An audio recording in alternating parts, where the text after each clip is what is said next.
Cool Kid. What it is. I'm doing a quick response video. This came in the mail today.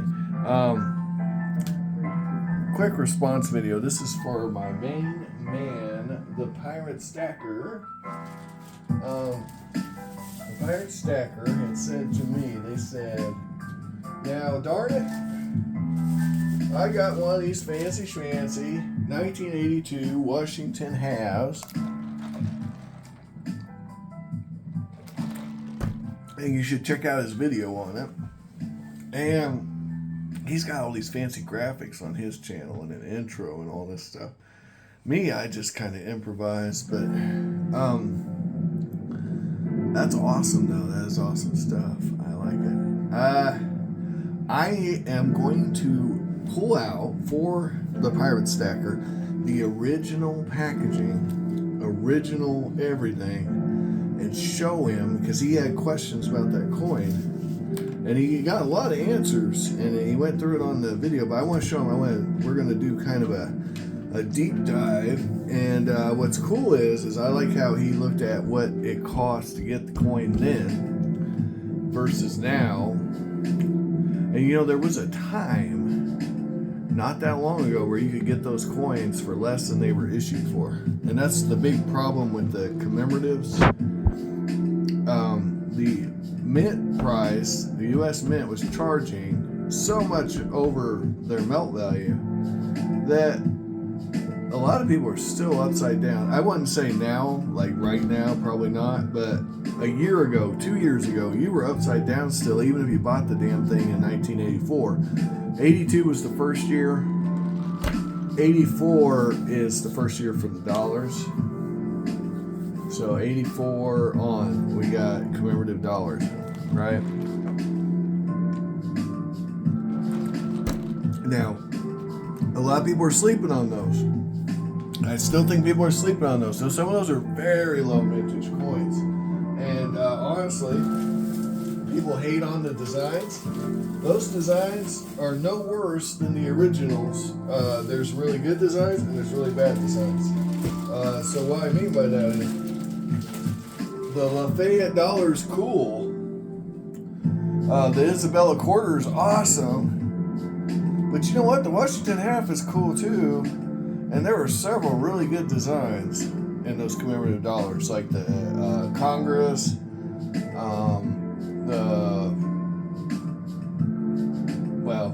I think of a few. I like the one for the missing soldiers, right? MIA. That one's pretty cool. There's some pretty cool designs. That, just off the top of my head, the Braille one's cool. It's literally got Braille on the back of the damn coin. I mean, that's pretty neat. But you know, if you look at some of those old halves, the famous commemorative halves, some of them have really peculiar, not so great designs on them. That's all I'm saying. So, you know, we can pretend that it was all gold, you know, good to go, but some of them designs were kind of shady. And then you got of course, the really good ones, the classics, and I get that. There are some amazing designs on some of those. And, you know, iconic, like the Oregon Trail, right? Oregon Trail, everybody knows the Oregon Trail. That's really the one that sticks out to me on the old halves, is that Oregon Trail. I'd love to get one. Connecticut had a really cool one, right? But the point being, for every cool one, you had the Booker T and the George Washington Carver one, right? Those weren't so cute. Hold that thought. Anyway, I have more of these in the original packaging than one might reasonably assume. Yeah, I always grab them whenever I see them under melt, and honestly, that's fairly frequently. It's because this coin, no one knows about it. So this will be the proof, I'm pretty sure. No, I got it exactly backwards. The red pat box is the proof. Okay, this is the scarcer coin, the uncirculated strike.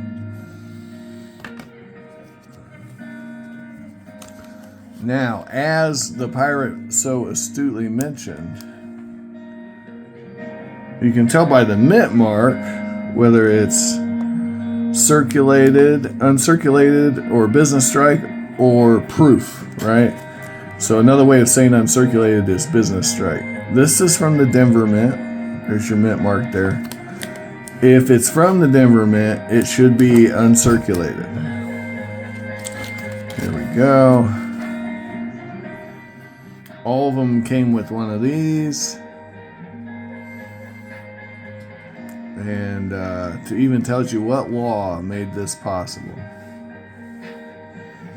All right. And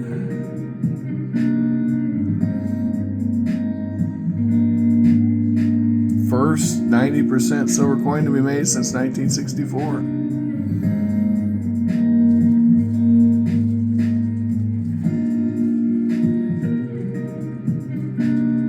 And the first commemorative coin since 1954. So there you go. This is where it all started. The modern, whether you love them or hate them, it all started with this coin. So let's really look at it.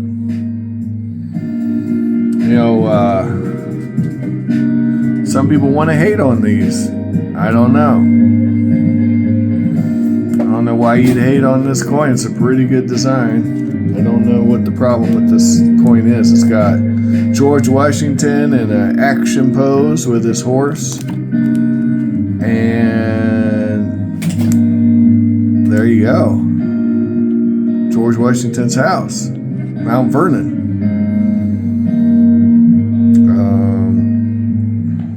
A lot of these were melted. The uncirculated strikes didn't sell as well as the proofs, and this is a theme that went on, by the way, guys, with these commemorative series. They quit minting so many. By the way, what did I pay for it? Here we go. I always put that in there. I paid $7.75. That could be an 8 or a 5. So $7.75 for that coin. But it's a theme with the U.S. Mint commemorative series that there's way more of the proof than the regular business strike. And I'm going to show you. Here's the proof. This is the one the pirate stacker had. This is what it would have looked like, boss, if you bought it. And it looked, it's even got handy dandy. If you, this is, you can punch this out, and it's got a little stand so you can put on your dresser or wherever. It came in a capsule, and it is a nice looking proof coin. I've always thought so. A nice, bold, in your face. I definitely prefer it in a proof. So I totally understand why people bought this coin in a proof rather than the business strike. But both are fine. We can do it side by side so you guys can really see the difference. But I really think the proof kind of steals the show on these coins. There's twice as many of the proofs. And like I said, there's even fewer of the uncirculated thing you think, because a lot of them were melted. And that is something, people don't really talk about, but you can look it up. Denver Mint melted a bunch of these. They never got out of the mint. So you can see here right away how the proof really makes that action pose stand out. The mirror finish, the frostiness, the goodness, the fields are just less bland. It just really makes it pop. It's less muddled by the uniform surface, and that's going to make a big difference in the viewing of the coin. Now, both are very nice. I would say this would pass the Pepsi challenge against the old designs. There are not a lot of old designs that are better than this one. There are some, obviously. Oregon Trail, the Alamo is nice. But really, this is not a bad little coin. The only reason it's crapped on is because, one, I think people slept on it. I mean, a lot of people miss this, you know, because they quit making them in 54 and they all of a sudden, in 82, they're back. The price wasn't nice. You know, think about what silver cost in 1982. You know, silver had just taken that crap from the little incident in 1980 with the brothers and the you know, $50 an ounce, and people were, you know, they were crapping all over silver. And then you turn around and you sell a coin at nearly double melt, and yeah, that's just not it. That's not it. That's not the way to do business. So, you know, of course, so you get a pick between a proof or a business strike. You're gonna pick the proof, and that's what happened. And that's why in a lot of these commemoratives, the proof is much more common than the uncirculated. And on the newer ones, it's even more extreme. There are coins out there, guys. I promise you, with mintages lower than the population of your city. If you live in a even, you know, 60,000 person town. Springfield, Ohio has more people than the populations of some of these commemorative dollars, and everybody's sleeping on them. No one cares, and I'm telling you, that's a mistake. That's a mistake. Get the uncirculated coins if you see them, and they're one of these lower mintage years. I'm telling you guys, you're going to be happy you did it here in 10, 20 years. You know, when the commemorative half dollars were coming out, a lot of them weren't hits. They weren't home runs. Come here, baby. You know, oh, a bunch of the 1893 Colombian halves were melted. You know, when no one talks about that. But, you know, and I have several of those. I think it's a cool design. I like the ship on the back of the coin, you know, with the globe. That's really cool. I could live without Columbus's effigy, but that's not because I of all the, you know, oh, he was a colonizer, you know, that's all, you know, applying today's standards to people who lived hundreds of years ago. That's absurd. But I will say this, Columbus was not someone I want to stare at for hours on end, you know. Anyway, that's all I got. Pirate Stacker, thanks for making that video, and I hope you enjoy this video if you do catch it, and I want everybody to have an amazing day. I want you to find all the collectibles of your dreams while you're awake.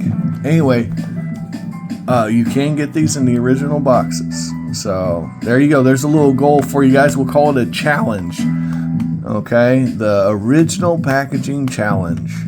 Although I gotta say it's bulky and stupid because, you know, you take up this much space for a little over 1/3 of an ounce of silver. But here we are. Anyway, take care. Like, share, subscribe, all that jive. You know what to do, guys. Bye, bye, bye.